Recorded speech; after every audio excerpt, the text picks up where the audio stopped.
Excursión junto al río.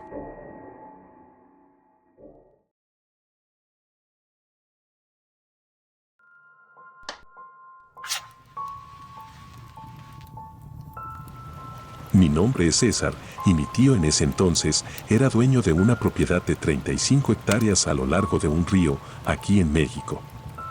Nosotros vivíamos no muy lejos de mi tío en una casa que albergaba a 6 niños. Mis primos vivían con nosotros, incluidos Mari y Pedro, que eran los más cercanos a mí. Llegó un fin de semana en el que obtuvimos permiso para que mi tío nos dejara acampar en su propiedad en el bosque junto al río. Estábamos tan emocionados que comenzamos a empacar nuestras cosas y prepararlo todo para nuestro campamento. Esto incluía bocadillos como carne seca, algunos fósforos, un encendedor y algunos gránulos y balines para que pudiéramos practicar tiro al blanco. También trajimos un botiquín de primeros auxilios, pues nadie sabía qué es lo que podía pasar, eso decía mi tío. Habíamos estado en el campo toda nuestra vida, así que sabíamos una o dos cosas sobre seguridad.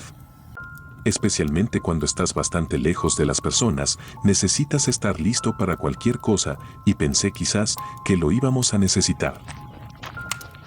Para cuando llegamos a nuestro campamento, el sol ya estaba comenzando a ocultarse, así que nos pusimos a armar las tiendas de campaña, y cuando terminamos, prendimos la fogata.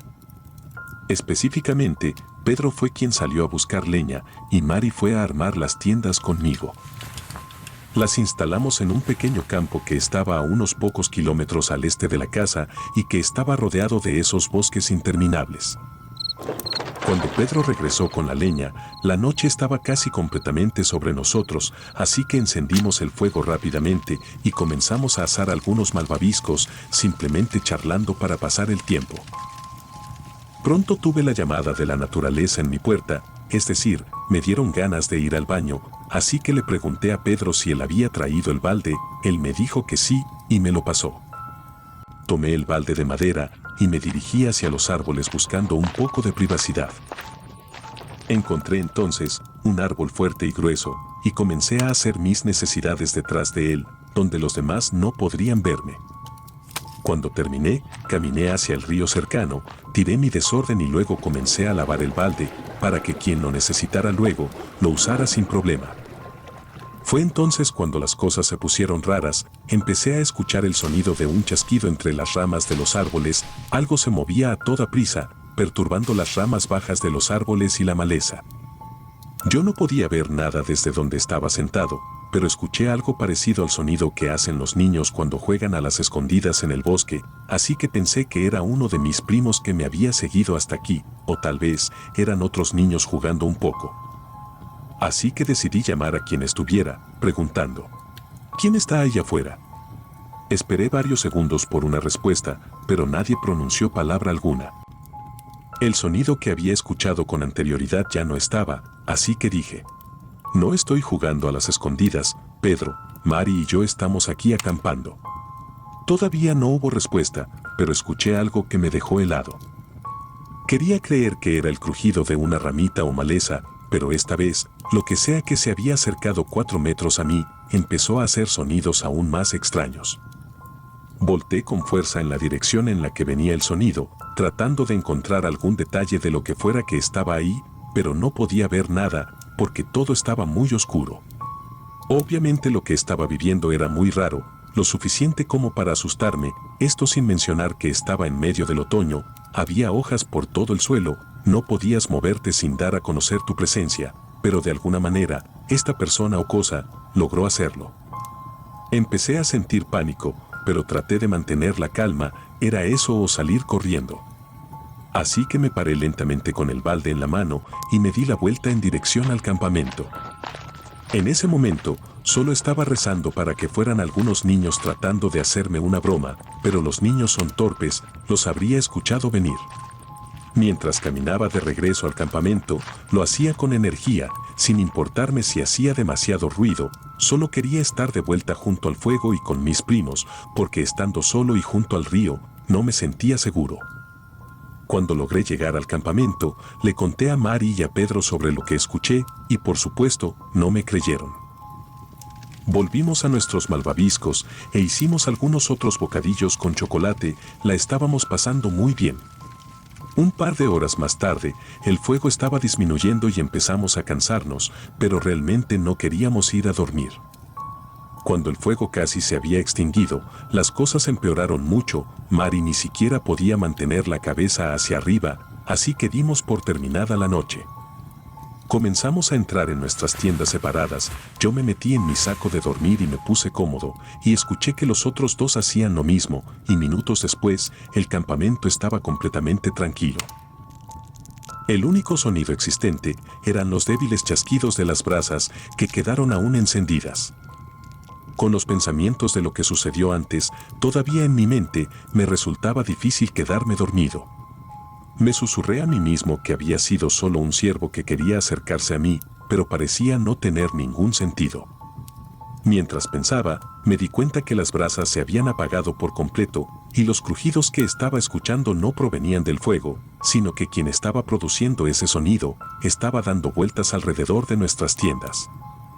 Mis ojos se abrieron como platos y apenas podía respirar. Sentía que estaba viviendo una película de terror. Tenía miedo y solo pensaba en lo que podría pasar después.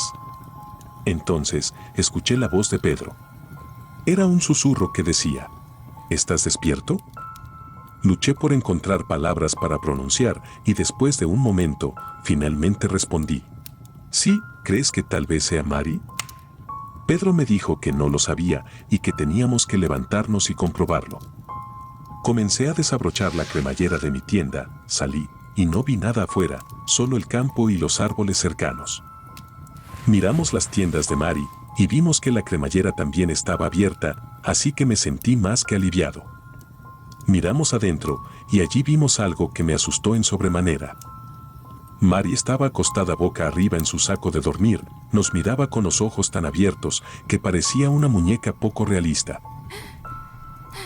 Pudimos verla luchando por respirar, asfixiándose, y luego vi las lágrimas corriendo por su rostro. Ambos nos escondimos dentro de su tienda y comenzamos a sacudirla. Preguntamos si estaba bien, a lo que Mari asintió con la cabeza, pero no dijo nada. Luego, ella levantó el dedo señalando la cremallera de la tienda y luego murmuró la palabra monstruo. Miré a Pedro y la piel de gallina y los escalofríos envolvieron todo mi cuerpo. En una tienda de campaña para una sola persona, apretados y asustados, esperamos en silencio a que Mari recuperara la compostura. Después de unos 15 minutos, Mari se sentó, miró su saco de dormir y nos miró a nosotros, y con voz alterada empezó a preguntarnos: ¿alguno de ustedes lo vio? ¿Lo vieron? Ambos respondimos al mismo tiempo que no, y Mari comenzó a juguetear con los pulgares. Se veía muy nerviosa. Nos contó que había visto algo terrible. Según la descripción de Mari, era pálido, no era como una persona, no tenía nariz, solo ojos, dientes y extremidades muy delgadas.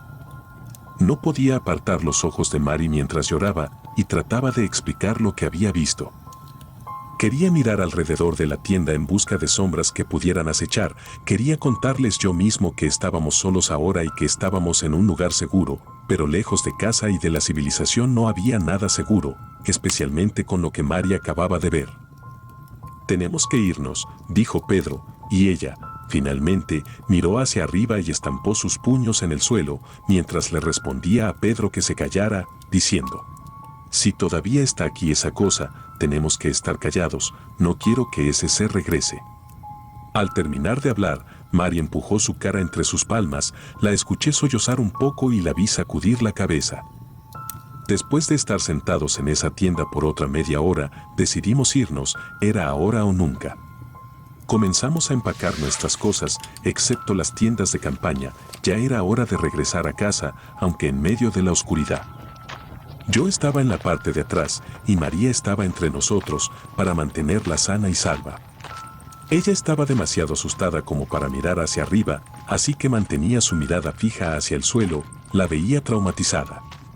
Pedro y yo no podíamos mantener nuestros ojos en un solo lugar, escaneamos de arriba a abajo y de izquierda a derecha, en todas las direcciones, sabiendo que en cualquier momento podríamos ver algo peor a nuestras pesadillas. Estaba tratando de no creerle a Mari, pero sus emociones y su reacción a lo que había experimentado me hizo entender que esto era verdad. De repente, Pedro se detuvo. Yo estaba en medio de mis pensamientos más profundos cuando casi choco con Mari. Pedro ya no miraba hacia adelante, sus ojos estaban tan abiertos como los de Mari cuando vio esa cosa y susurró diciendo: «Hay algo en los árboles». Mi corazón se detuvo, sentí como si el tiempo mismo se detuviera, una lágrima rodó por mi mejilla mientras pedía estar soñando despierto, pero no. De repente, Pedro se dio la vuelta y corrió a toda velocidad. Yo agarré a Mari del brazo e hice lo mismo. Fue entonces cuando escuché que las ramas sobre nosotros se partían y nos seguían a una velocidad desconocida.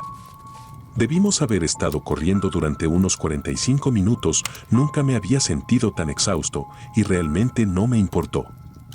Llegamos a la casa de mi tío sin saber cómo sobrevivimos a este encuentro. Una vez dentro, cerramos todas las puertas y ventanas y nos quedamos despiertos por el resto de la noche. Al día siguiente, por lo menos mientras salía el sol, dormimos casi todo el día y cuando nos despertamos, nuestro tío nos llevó a casa. Compartimos nuestra historia con nuestros primos, pero la mayoría no nos creyó, era lógico, nadie nos creería. No contábamos esta historia para asustarlos, la contamos para advertirles.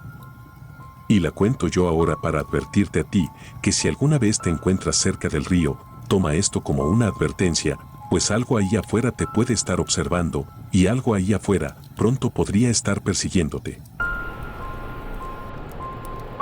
¿Te gustó el relato? Suscríbete gratuitamente a Relatos de Terror, dale like al video y deja un comentario en la parte de abajo, me estarías ayudando mucho. Gracias por llegar hasta aquí.